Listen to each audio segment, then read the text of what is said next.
Batman Arkham City and Skyrim were two of our favourite games from last year, and now they both have DLC, so we thought we'd check them out. First up, Skyrim Dawnguard. We drink to our youth, today's come and gone, for the age of aggression is just about done.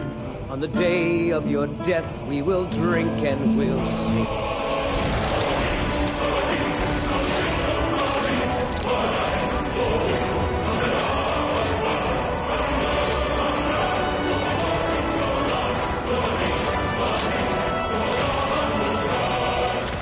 Dawnguard can be accessed if you're level 10 or higher, and spoiler warning, we are showing some early story stuff here. Hex, I missed Skyrim. Me too, Budge. It was a perfect game to see us through the holidays at the end of last year. Yeah, and I've spent about maybe 90 hours in this game now, so originally the thought of spending 1,600 points for another 10 to 12 hours of content, it wasn't really that appealing. You're too kind. But the moment I stepped back into this world, I found myself getting distracted and harassing NPCs. I forgot how interesting it was just watching the interactions of all the NPCs in this world. How complex that was is still very impressive. I did have to pay some pretty hefty fines though before I could get this DLC going, because when I quit Skyrim, I quit on a bit of a rampage.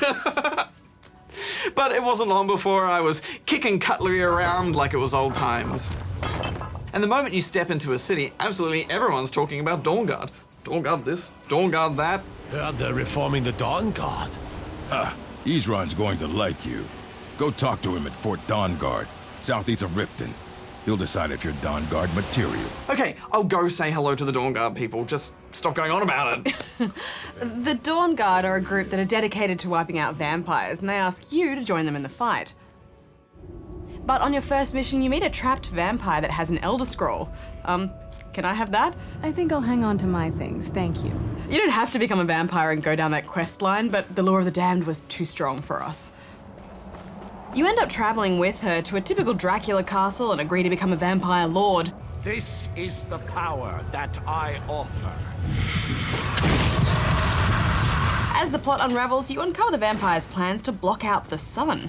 But not everyone on their side wants this to happen. We have to stop him before he goes too far. And to do that, we need the Elder Scroll.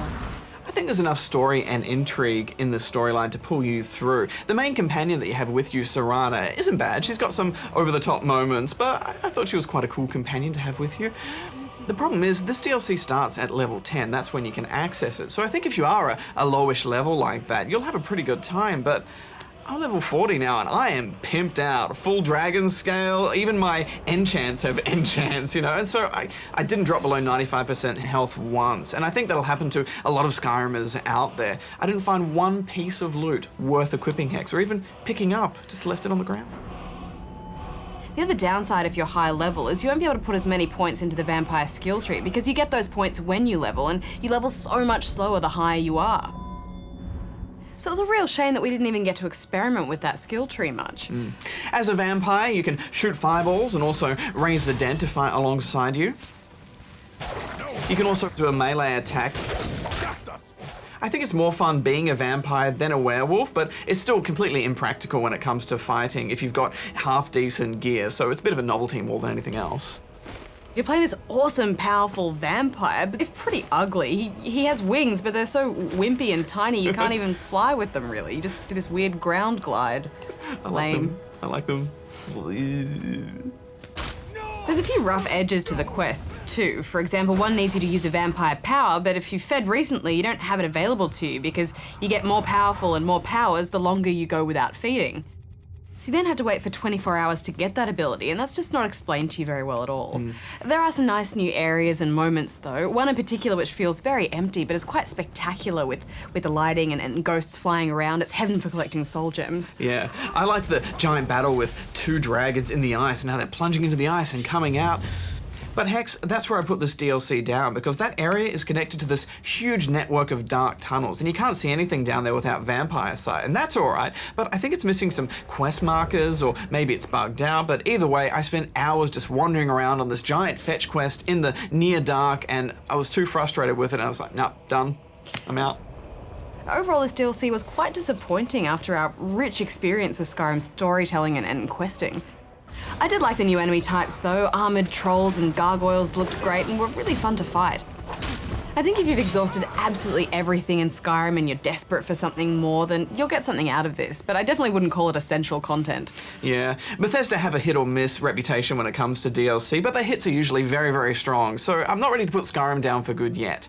Although, coming back to the console version was very, very tough. After all those beautiful mods that are out there for the PC version with textures and plus with the near instant loading on the PC version, I associate pain with every single door on the console version. It just takes so long to load this tiny room. Come on, come on, come on, come on. Come on, come on, come on, come on, come on, come on, come on. Oh, finally! Anyway, I'm gonna give Dawnguard 4 out of 10 rubber chickens. Well, I do think it's possible to have a better time with this DLC than we did. I think the problem was that Skyrim was such a meal. You know, we had such a wonderful experience with those quests, and it was a really tough act to follow, so I'm giving it 5. Now it's time for us to get back to the streets of Arkham City with Harley Quinn's revenge.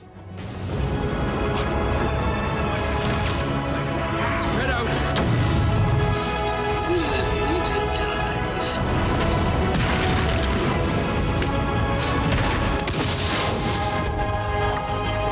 We'll help him once we find him. It's all we can do.